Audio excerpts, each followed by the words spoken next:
Thank you for joining Effortless Attraction. My name is Evelyn McAleer. I'm the author of A Life You Want, Effortless, and The Woman's Journey. I'm a life coach, business mentor, and inspirational speaker. And my greatest value is making a difference in people's lives. So I hope through these podcasts I can make a difference to your life. Today's Effortless Attraction podcast is sponsored by Patty Morin Neurocoach. Using brain science to help leaders optimize their team's potential and achieve more shared success. A leading expert in leadership, resilient teams, team development, and company culture. For more information, visit www.patty-morin.com. Hello, ladies and gentlemen, and thank you for joining us on another Effortless Attraction podcast. Well, today I'm going to be doing video. If you're on Spotify, you will get to see video, and all other podcast platforms you will hear audio only. I'm going to do an introduction to this fine young man I have with me today. His name is Mike Stevenson from Edinburgh. And you know, when you just know when you make a connection to someone without physically, there's a wee energy. And I'm going to read out a wee bit about Mike, and there's more to follow. So Mike's journey from rough sleeper to multi-award winning entrepreneur and international speaker is one of constant reinvention and, in his own words, a story of exhilarating highs and desperate lows. He has worked on creative projects with the likes of M&S, British Gas, Sky TV, SSE and Standard Life. He was also a founding member of Glasgow's WISE Group, through which he has helped hundreds of previously long-term unemployed people advance in their lives. And Mike is a speaker, a motivator, and high-impact communication coach. Mike Stevens, you are very welcome today. Well, I'm delighted to be here. That was the short version I read out. Yes, yeah. So I am going to tell you why we're here today, from my end anyway. And thank you very much for saying yes and giving me your time. I have noticed a few of your videos come up on Instagram. Now, sometimes it takes quite a lot to hold my attention. I like a certain wit, a certain bit of information, but that it's very, very natural. And Mike, you come across as a very natural storyteller. I could sit and listen to you all day. So I'm going to start us off today by one of the videos that had a big impact on me. You said that your journey from rough sleeper to multi-award winning entrepreneur, you met with a guy while sleeping rough, I believe in Piccadilly in a station. For anyone that hasn't heard that, and I'm sure you've told it before, but would you care to share that with us, Mike? Yes. Well, I'll try and truncate it. I normally slept outside, but someone had told me that the toilets just above Piccadilly Circus Underground were open through the night. And if I could grab a cubicle, it was like home sweet home. So this is very cold in London in December, January. And I tried night after night and I couldn't find an empty cubicle until one night when I walked along the row and I pressed every door and they were all occupied.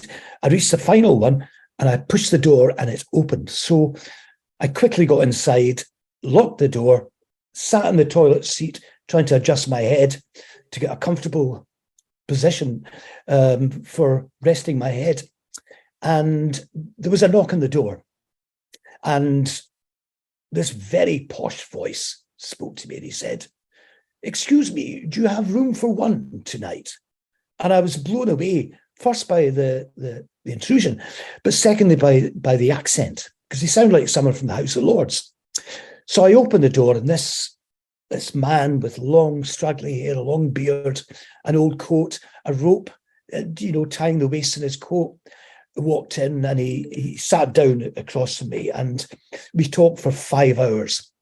Now, the reason I tell this story is because he told me why he'd been out in the streets for 7 years. And he was a very wealthy man. He was a businessman. And he bought his wife, he used to lavish them with gifts. And he bought his wife a sports car one day, and he said to her, he brought her out to the front drive with the little daughter who was 4 years old. And he said, "Darling, this is for you," dangling the key. And she screeched with delight. And he says, "Look, go for a wee drive. And when you come back, take the little one. When you come back, I've got another gift for you." So she went off, and he watched her driving down the driveway and eventually disappeared in the main road. But he never saw her again because she hit a tree and both lives were snuffed out immediately. And he was, as anyone would be, utterly devastated. But I think what struck him more than anything was he put so much money and effort into making money that he had, deprioritized what was most important to him, which is the loves of his life, his wife and child. And he realized then that money brought him no happiness whatsoever. So he threw his keys away, and he went out on the road. And he said to me, whatever you do in life, do what you love to do and see money as a consequence of what you do, never an end in itself. And that stayed with me. And I think as we look around the world just now, and there's so much greed, and I mean real greed, that this is a lesson that we should all learn. And I've never pursued money as an end in itself. And, that man's words have stayed with me. This was 1967. I'm now 73. So that tells you how long ago it is and how, rich that memory and how well it's been imprinted in my brain. I was going to have to say, you have to go back there a wee second. What age did you say you were? I'm 73 now. Are you? I recently turned. Go and check out the video. This is well now, Meg, I am going to pay you a compliment. Absolutely. You're as fresh as a daisy for a man that has, as you said, gone from the rough living.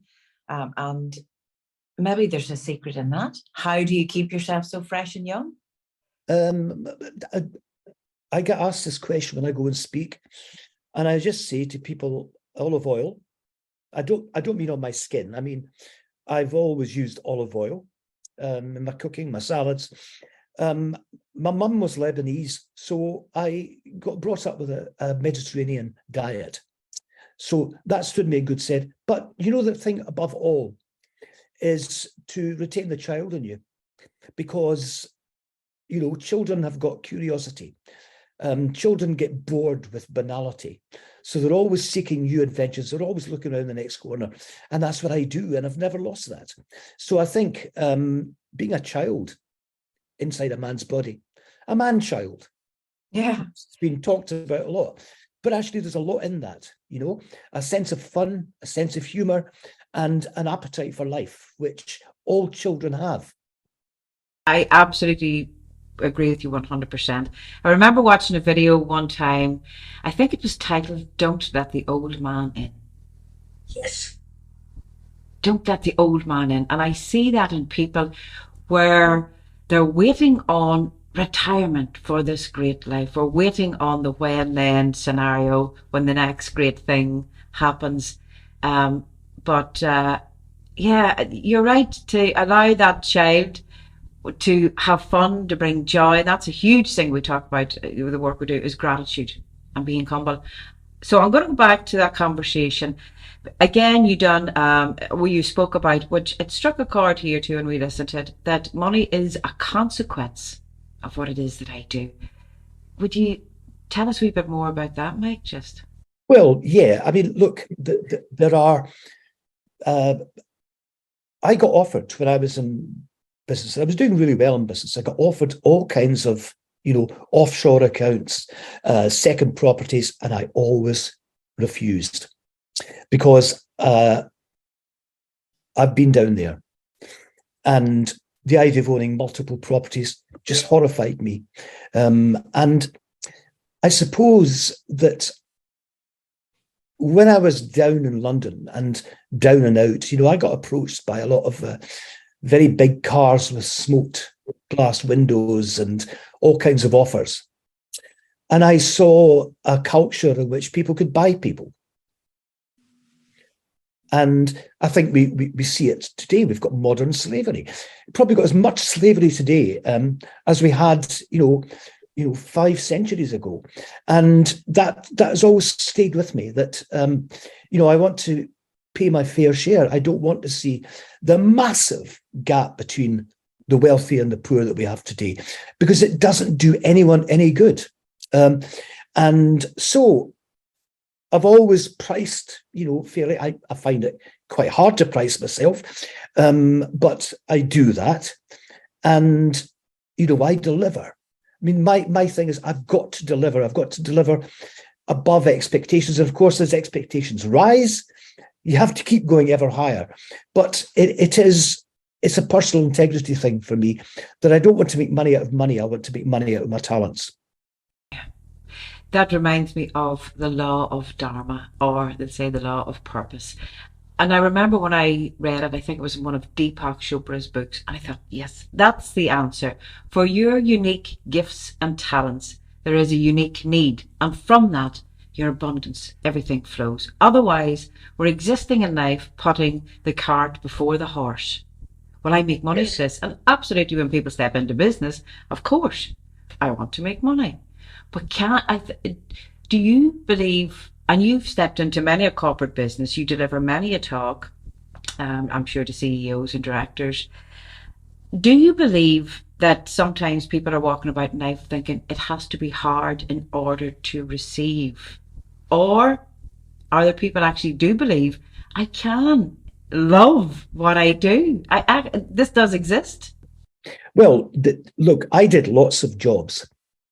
And I learned to work really hard in each job and do what I can and to learn.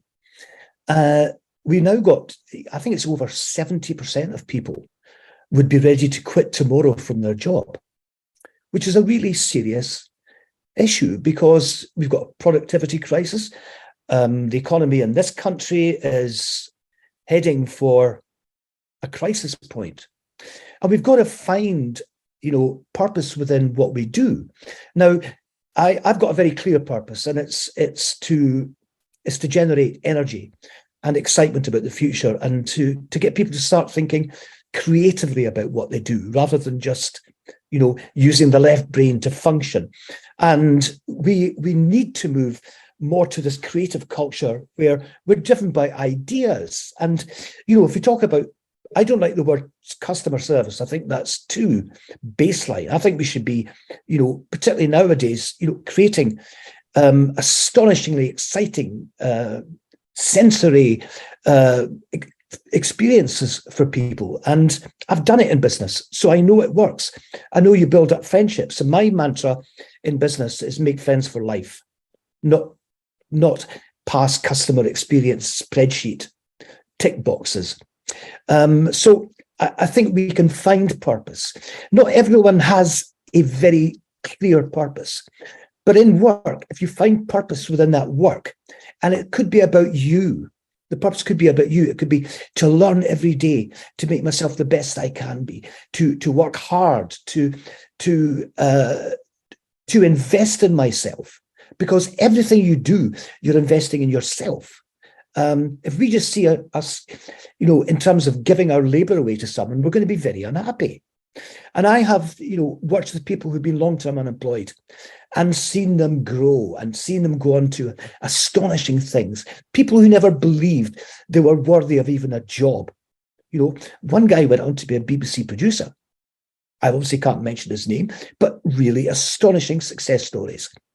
And that is because I think I was good at, fueling this sense of purpose, this enthusiasm for life, and actually recognizing in people that they have unique talents. Now, you might be a graphic designer, but, there's a lot of cross-fertilization in the arts. So the number of graphic designers I employed who were also musicians, who were also painters, who were also, made ceramics, it's astonishing. And you can fulfill your purpose in work and you can fulfill another purpose outside work. But the general trajectory is you are feeding yourself. You are constantly topping up on your own knowledge and your own experience. And that just gets you closer to having a very clear understanding of where you want to go. Can I just come back on the old man thing? Yes. I have noticed in my life, and I've been around for 73 years, and men are particularly guilty of closing down as they get older. And, I'm talking about sitting in the same chair in the pub. I'm talking about having a very rigid political view. I've always done this. I've always done that. I don't do. And I think that this is a group I would love to work with because, and I've heard recently of someone who said, I'm on the point of retirement, so I'm kind of just sitting back. And the woman asked him, when do you retire? He says, in 5 years. Now, there's something intrinsically wrong about that from a work point of view, but what an attitude. And that's why most men die within 18 months of retirement. That's a fact. So we need to find something that drives us, and we need to retain our enthusiasm. And it does mean trying things you've never done before. So if you say, I don't do opera, go to an opera or listen to opera. Children are receptive to everything. Can I tell you a quick story? Of course. Walking around central Edinburgh during the festival. That's about 5 years ago. And I heard this beautiful operatic voice singing in Italian, I think some Rigoletto or something. So I went closer to the stage and I looked, and it was a wee slip of a lass. She was 13. And she eventually went on to The Voice, and she's the only artist been invited back on stage to sing again because he could not believe that this operatic voice. But her parents say she learnt all this off YouTube. They didn't even know she could speak Italian and she could sing opera. She was interested in opera because it didn't come from them. It came from YouTube. Now, I say to people of my age, go on YouTube, just see what you can learn, because as long as we keep learning, we'll stay alive. Absolutely. And that goes for the women also, because I work a lot with women and they're saying, technology, make it your friend. And it's a wonderful advice. YouTube will give you the answer to most things in life that you need to know. Yes. People love recording information. Yeah. Fabulous. No, you're a man I would know with a wealth of stories and information, storytelling, and communication. It's a high priority, and you're very natural at that also. Now, when I notice speakers, sometimes I just switch off because it's too polished. It's too rehearsed. And I know whenever you're presenting yourself on stage that there has to be, people like to keep information in their head. And I always think, well, give it to me from your soul. I would love a man or a woman to stand on that stage that has no script. Let's fire a question. Let's feel the energy and talk about that, which may not be the case for everyone. Mike, was this always a natural thing for you? And you assist people, I'm sure, in the communication field to how to present themselves. I have done quite a lot, and I want to do more of that. And I'll tell you the difference. When I started out, I was teaching them structure. And now I don't use the script. I've never used the script. For the simple reason that if I were to read a script, I wouldn't be able to see the audience. I could not. I've got two different eyesights. One's distance and one's there. And also, you're worried about the next word you're going to use. Yes. And my contention is you should be thinking about the next emotion you want to connect with. So I deal with emotions when I speak in a very positive way. So I do tell stories because everyone is conditioned to listen to stories. We all love stories, whether we're a 3-year-old sitting being read to by their mother or, a 73-year-old watching Netflix. We love stories. I love reading as well. And that's how I do it. And it's interesting because I was at a speaker awards down in London a couple of weeks ago, and I got a highly commended. And I think polish was the main criteria. Right. Yeah. I like imperfection. And I don't mean it's almost like the Islam thing, the devil's eye, that nothing is as good as God created it. That's their belief. So every carpet has got the devil's eye, this slight mistake in it. And you're right. Over polished means it's been done before. So in other words, they haven't singled you out to speak to them. It means you've done it before. So you could have been speaking to another audience. That's the first thing. The second thing is, you've got to connect with the audience all the time. So that means your eyes have got to be constantly focused on people. And I think the third thing is, if you feel what you're saying, they'll feel what they're hearing. And, people receive information here first, and it travels up to the brain. There is a kind of traditional view of speaking that you hit people logically and it travels down to the emotion. It doesn't work like that. If you're watching you can very quickly, when you start watching a series on Netflix, for example, or a film, you either very quickly connect with it, or you think, oh no, I can't see this through. Am I right? Mm-hmm. It's the same as speaking. So I do teach it, and actually, I really do want. I do want to do more of that, because so many people have got messages to carry, and so many people don't do it as well as they might. They're selling something. They're selling an idea, and you think, please. I've seen people from government delivering policy speeches, and I despair. I really despair, because they are all done to a system of presentation, and no one is hearing it. Yeah. People are there to pick holes in it, not to hear it, and it doesn't get them there, because that's what But it's not all ego-driven based, really. It's I think when knowledge and all that, and reading books is grand, you keep it in your head. But when you feel something and you're passionate, and sometimes we don't make it all about me. Do you ever find, Mike, even if you're doing, say, something on social media where you can't physically see someone, or if you're addressing an audience, that you might actually see a particular man or woman there, or see a name come up, and a wee flash comes into your head, and it reminds you. And it's that trust in yourself that there's something. I think when it comes to speaking, and I love this, I never write anything down if I'm doing a live video, and I just pray for guidance. Something will come in, guide me, because as you're saying that you know what your purpose is. I always like to think that any platform that I deliver, that I make a difference for the better in someone's life, and hopefully something I can deliver today, and hopefully this podcast, whomever is to listen to it, it will make a difference somewhere in their life. But that, to trust in your own abilities.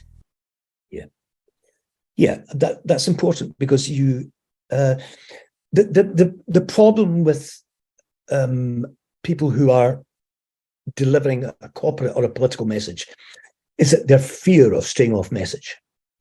But the message is the message, and if you deliver it with stories, for example, or if you hear politicians representing government saying, we will spend an extra £4.2 billion on this over the next 12 months. Now, I don't know about you, but I don't know many people that can even conceive of what £4.2 billion is, let alone what impact that's going to have on the challenge or the problem. So it's nonsense. It's like they've got a calculator and they're throwing out these figures. It means nothing to you or I. It means nothing to people who are sitting at home wondering how government is going to impact on them. It's created a distance. It's created cynicism. People say, I don't trust any politician. They're all the same. That's really dangerous. We live in a democracy. So that's why this is so important. I have actually offered to train politicians, but I haven't yet been taken up on that. Because your energy is completely different than theirs, Mike. You'd want them to talk from their heart, and they're like, um, and comparing themselves to others. You see, aren't, it's not, do you find with people, we all have an underlying belief that I'm not good enough, I'm not good enough, so I need to be better at this speaking, or I need to know, actually people feel that they need to know big fancy words in order to, the more, the longer and bigger these words are, the more smarter I will sound to others. Yeah. You And convince that's, yeah. And, you know, every profession's got its jargon, and you get this corporate speak. And I hate that all. You know, I've been a plain Scottish or a plain English or a plain Irish guy for a long time. You know, speak in a way that you would normally speak in conversation. Speak in a way that your audience would speak. Otherwise, don't speak at all. Because all you're doing is making yourself look unimpressive. I mean, that's the reality, isn't it? You sit there and people are coming out with this language, and it's a safety language. That's all it is. It's saying, this is my sphere of expertise. No one can come in here. This is the language and the references I use. And that's profoundly dangerous, because all you're doing is alienating people. I've got a real thing about this. I would love, you know, to run this. I did it for corporates, and corporates are far more ready to change. I've done it for local authorities, where, you know, one local authority, every year it got a 76-page saddle-stitched annual report. And I said, you don't have to produce an annual report of that size. What if I could do it in, I think it was 28 pages, I can't remember. It would cost you a lot less, and you can actually deliver it to every household. And that's what we did. And it was graphs, and it was, you know, it all it did was to show how this local authority was performing, using photographs of the impact they're making and having a few quotes from voices. And it was just a simple document full of colour and full of information. No one read the previous annual report. I guarantee you that. No one reads a 76-page annual report. No one reads 26 pages of accounts, unless you're from the audit commissioner. You're good at figures, and you get off on things like granular accounting. Yeah, keeping it simple. And life, but that's a whole reflection in life itself. Life can be simple. One word that I always use, effortless. Yes, we have to put a bit of effort in. It can, if we allow it, if we get out of our own way. And yes, there's systems in place that are man-made, man-driven.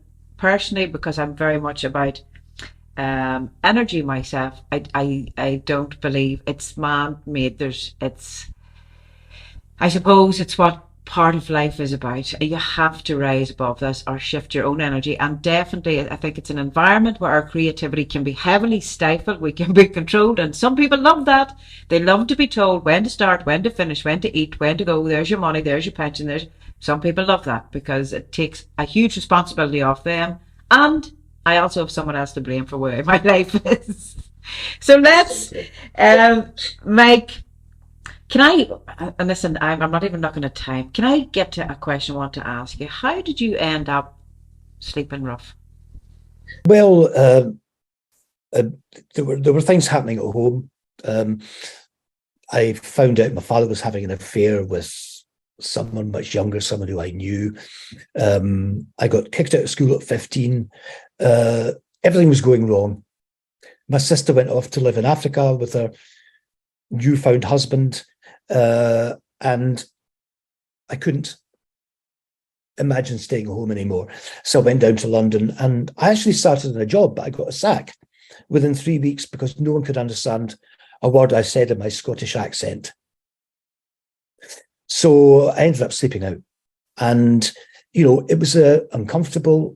It was dangerous. But I met some extraordinary people, and I learned things.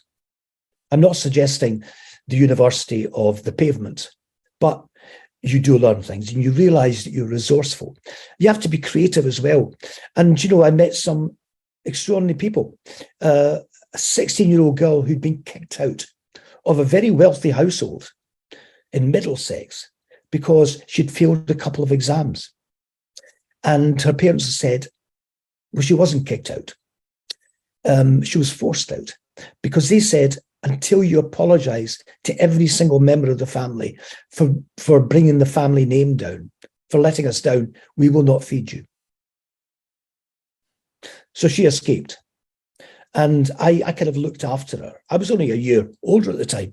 But what I found out was she had a beautiful singing voice and she could write songs to order. I mean, she had this exquisite talent. I said, what did your parents and teachers say about your singing? And they said, they don't know. I mean, isn't that extraordinary?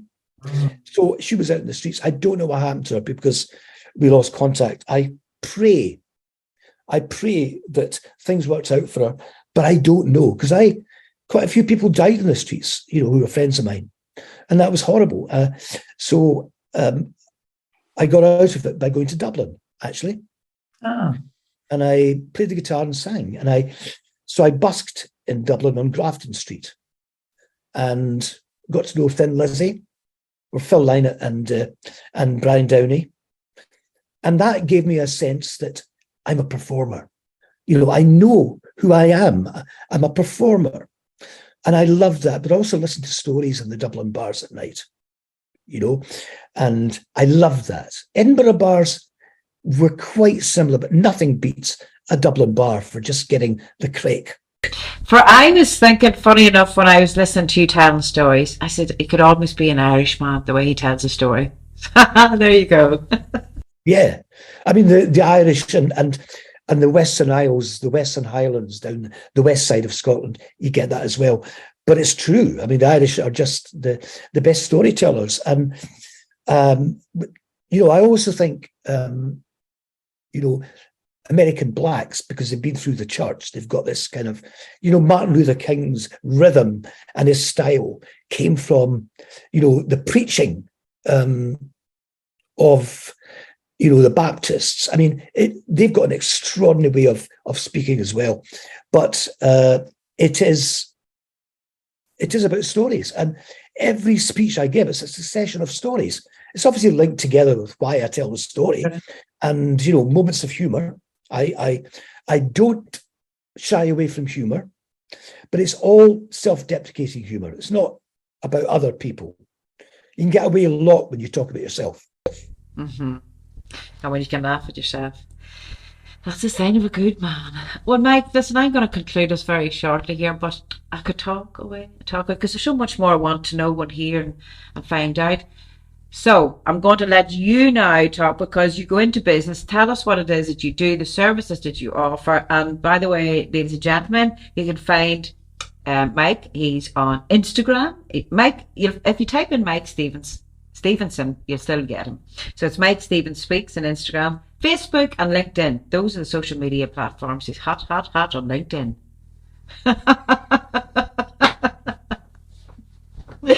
That lovely, I don't know if me and LinkedIn have warmed up yet, but you seem to be flying on it. What do I do? Well, I speak. I've spoken in Belfast at the Stormont Hotel. And I was at the Chartered Institute of Public Finance Accountants. And I spoke at Habinteg Housing Association. And I've always gone down really well in the north of Ireland. Ireland generally, actually. And so I like speaking. But the reason I speak is to give people hope, to give people tools, to give people energy and a belief in themselves. Because I've been on this journey where I have proven that you can start with nothing in your armory and just keep adding to it. And that we've all got this capacity to do something extraordinary with our lives. Now, the other thing I talk about is that the best is yet to come. So here I am at 73, thinking my life's still only part way through the journey, and the best for me is yet to come. It's a philosophy, and I've had it ever since. So I want, businesses to have people that want to work there and realize why they can get something out of their employment, no matter where they are. how they can maximize their own, richness by learning, by investing in themselves. So I love doing talks, and I get good feedback from talks. I also talk about creativity because, you can look at a challenge and you can find no way through it. Or you might say, where's the budget coming from? Start with no budget and say, how would you challenge it? If they can't find it, bring in primary school children and they will give you answers, because they're not tied down into belief systems. They don't think you need a budget. They think you can start right away, and they've got wild imaginations. We've got to try and tap back into that. So I do a lot about that. But I also am absolutely committed to giving people a voice that's clear, that's persuasive, and that makes a difference. Too many people have got the microphone who don't serve us well. Now, I don't know if you agree with that, but it's true. You've got people with loud voices who have dominated the media.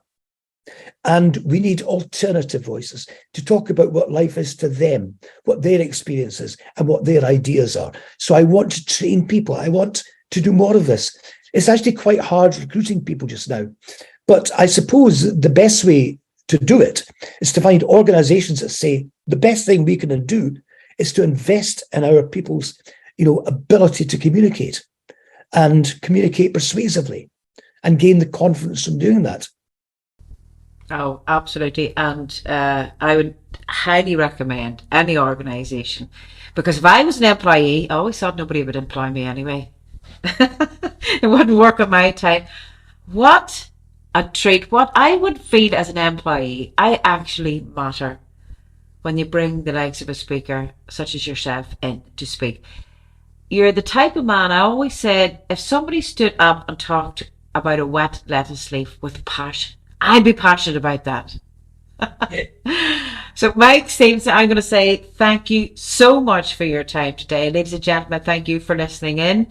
And we really hope this podcast has made a difference to your day and perhaps to your life. You just never know. And on the description below, I will put in all of Mike's contact details. Mike, thank you so much. Been a pleasure. If you would like to become a paid subscriber to Effortless Attraction, you'll find the link in the main profile. Every subscription makes a difference to my life, and you'll also receive exclusive podcasts. Thank you so much for your continued support.